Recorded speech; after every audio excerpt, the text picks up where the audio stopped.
Köpçülüğünün tələbiga asosan asıl maddasi eng yuqori yeyish bo'lgan ko'k cho'chirisining tayyorlash usulini elib keldim. Oldi bilan bedeni pak yuvib olgandan keyin ko'ktat yumshtirish mashinasiga silib yumshtib olamiz. Uyingizda qing'roq bilan chanisingizmi bo'ladi.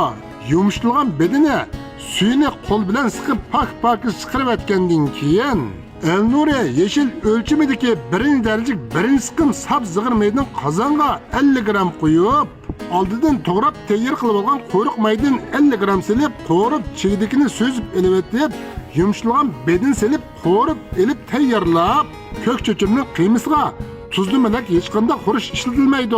Tuzdan muvafiq miqdorda silip aralashtirib tayyor qilib olgandan keyin oldidan tayyor qilib olgan jilitga qiymini silib suratda ko'rsatilgan bo'yicha tugsak bo'ladi. Xizmati aldirash xonim qizlar kasmi cho'pxondan 4 yavanlik jilit setib olsangiz 80 dona cho'chir tayyor bo'ladi.